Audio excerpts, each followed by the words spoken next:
नमस्कार मित्रांनो, स्वागत आहे तुमचं आमच्या चॅनलवर। आज आपण पाहणार आहोत 220 केव्ही सबस्टेशन मध्ये वापरला जाणारा लाइटिंग अरेस्टर। हा लाइटिंग अरेस्टर नेमका काय असतो, तो कशासाठी वापरतात, तो कसा काम करतो आणि तो नसेल तर काय धोका होऊ शकतो, हे सगळं आजच्या व्हिडिओमध्ये आपण सोप्या भाषेत समजून घेणार आहोत। चला तर मग व्हिडिओला सुरुवात करूया।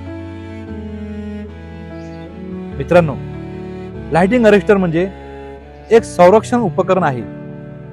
हे वीज कोसळल्यामुळे किंवा स्विचिंग सर्जमुळे येणाऱ्या अत्यंत जास्त व्होल्टेज पासून transformer, circuit breaker, CT, PT यांसारख्या महागड्या उपकरणांचे संरक्षण करतो। सोप्या भाषेत सांगायचं झालं तर जादा व्होल्टेज जमिनीत सोडून देणारा गार्डियन सबस्टेशन मध्ये लाइटिंग अरेस्टर साधारणपणे लाईन एंट्री पॉइंट जवळ, ट्रान्सफॉर्मर HV आणि LV साइडला आणि बसबार जवळ बसवलेला असतो, जेणेकरून सर्ज आत येण्याआधीच तो थांबवता येईल।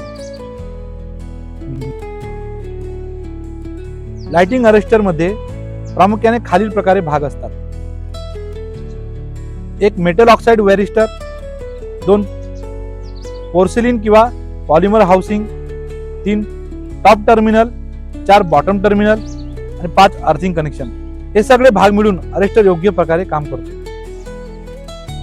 सामान्य स्थितीत लाइटिंग अरेस्टर निष्क्रिय असतो, पण जेव्हा वीज कोसळते किंवा अचानक हाय व्होल्टेज सर्ज येतो तेव्हा लाइटिंग अरेस्टर जादा व्होल्टेज लगेच ओळखतो आणि तो सरळ अर्थ मध्ये डिस्चार्ज करतो। यामुळे सबस्टेशन मधील उपकरण सुरक्षित राहतात। जर लाइटिंग अरेस्टर नसेल तर ट्रान्सफॉर्मर इन्सुलेशन फेल होऊ शकतं, सर्किट ब्रेकर डॅमेज होऊ शकतो, पूर्ण सबस्टेशन ट्रिप होऊ शकतं, कोट्यवधीचं नुकसान होऊ शकतं। म्हणून लाइटिंग अरेस्टर हा सबस्टेशन मधला अत्यंत महत्त्वाचा घटक आहे।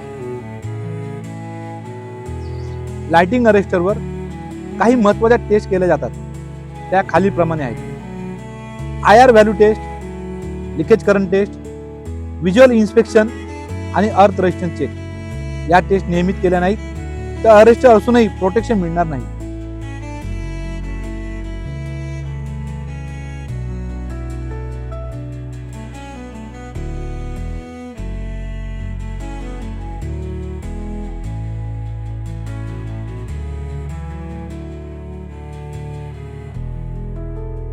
तर मित्रांनो, आज आपण लाइटिंग अरेस्टर बद्दल सविस्तर माहिती पाहिली आहे। जर तुम्हाला हा व्हिडिओ उपयोगी वाटला असेल तर आमच्या चॅनल लाईक, शेअर आणि सबस्क्राईब करायला विसरू नका। आणि अशाच इलेक्ट्रिकल सबस्टेशन संबंधित व्हिडिओसाठी आमच्या चॅनलला नक्की फॉलो करा। जर समजा तुम्हाला सबस्टेशन मध्ये कोणत्या इक्विपमेंट बद्दल आणखी माहिती पाहिजे असेल तर आम्हाला कमेंट मध्ये सांगा।